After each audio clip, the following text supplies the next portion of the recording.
Hey guys, it's Friday. Welcome back. Friday means it's time for another episode of Trucker Money. If you're new here, thanks for joining us. It's where we talk about investing, side income, passive income, earning extra money to create a better, more resilient lifestyle. It's not advice, it's just me sharing my journey with you and hopefully to inspire and motivate you to participate, take charge of your life, build something for yourself. So today we're going to talk about the week of September 7th through the 11th. Just dawned on me, didn't dawn on me yet that it's September 11th. So I encourage you to just set some time aside today to think about that. Think about all the people that lost their lives, where you were, what mindset you were in before, during, and after all that happened. And I was just thinking about that this morning, and the first thing that came to my mind is, man, we're up to the same old petty bullcrap that we were up to on September 10th. Nitpicking each other, fighting with each other.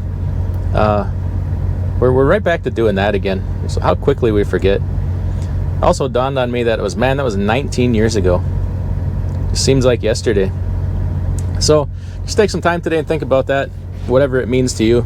And if anybody tries to be petty or nonsensical with you, just tell them, just knock it off. Just quit being like that. We don't need that. So let's get into this week here of what happened here as far as side income, passive income, and then I want to talk about the 40-40-40 plan. And I encourage you to share that with your kids and your family members because you're never taught it in school, and that should really kind of piss you off. There's some upcoming things here I'm going to talk about in the next few weeks that we were never taught in school.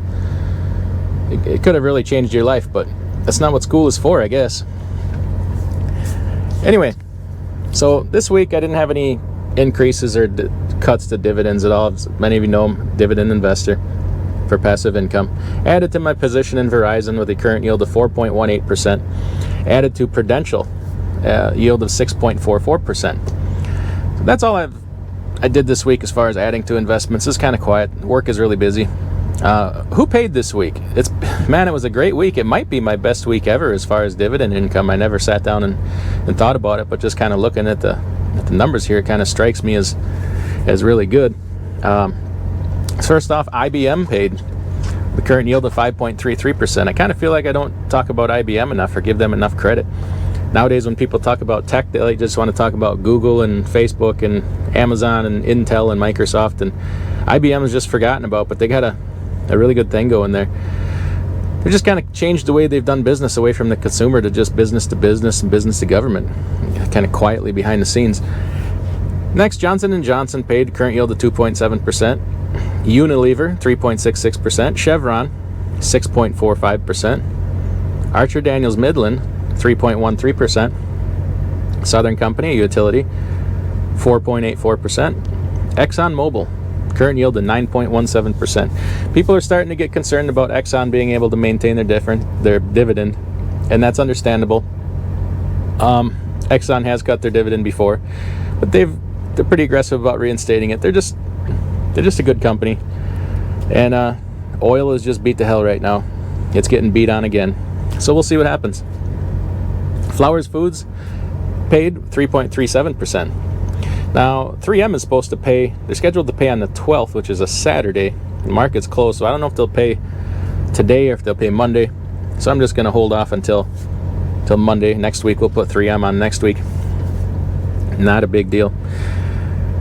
Now, this 40-40-40 plan, let's talk about that and what the heck it is. Well, the 40-40-40 plan is the plan that whoever, society or the proverbial they, have come up with for your life. If you don't have a plan for your life, you're on this plan, whether you like it or not, whether you believe in it or not, whether you acknowledge it's real or not. It's a matter of fact. 40-40-40 is you will work 40 hours a week, 40 years of your life, for approximately 40% of your income in retirement. And who are the people that put you on this plan, the proverbial they? Well, you could say the public education system, because they teach you in school to just do good in school, go to college so you can get out and get a good job for a good company and earn a good income. Colleges are part of that. You could say the federal government via the Social Security Administration. with the way they set retirement ages. You could say corporations, they want you to work till you get the golden watch or whatever for 40 years and retire. So it's kind of just the accepted societal standard, 40, 40, 40.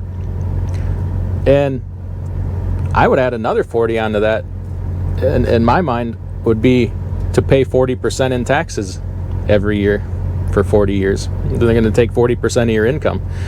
This plan sucks. Maybe you're okay with it. I sure as hell am not okay with it for my life. First of all, it rubs me the wrong way and pisses me off that they don't teach you this in school. They could at least be honest with you about it.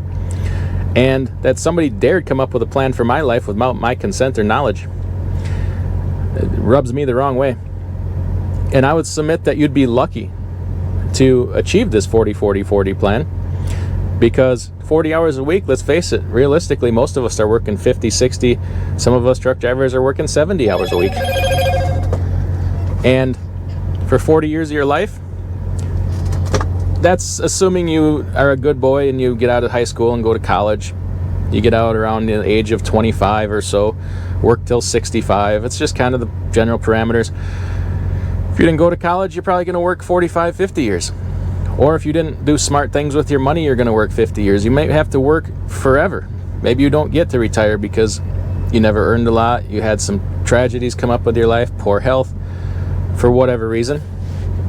The 40% of your income per year in taxes, 40% of what you already can't pay your bills on because wages are low. Yes, there is personal responsibility to go along with this, that you should try to earn extra money. I get it. And that 40% of income via Social Security or whatever probably won't be there by the time future generations get to retire. So you'd be lucky to get that 40% of your income in retirement. I would think you wouldn't. The 40% in taxes every year? Well, if you think that's a bunch of crap, add it up. Between your federal, state, Social Security, Medicare, local taxes some people have, property taxes, sales tax. You do the math. You're probably actually over 40%. I know the one time I dared add it up, I was over, and it made me so mad I decided to do something about it. So that's the plan they have for you. Maybe you're okay with that. I sure as hell ain't. I want my own plan. But if you do nothing, that's what you get. That's what they have in store for you. Not good enough for me. So what will be your plan? Well, that's kind of what we talk about here every week. I can't sit here and tell you what your plan should be or ought to be. Everybody's different. You got to come up with your own plan. I'm just trying to inspire you and open your eyes to what the possibilities are. If you have a bad plan is better than this 40-40-40 plan. That sucks, man.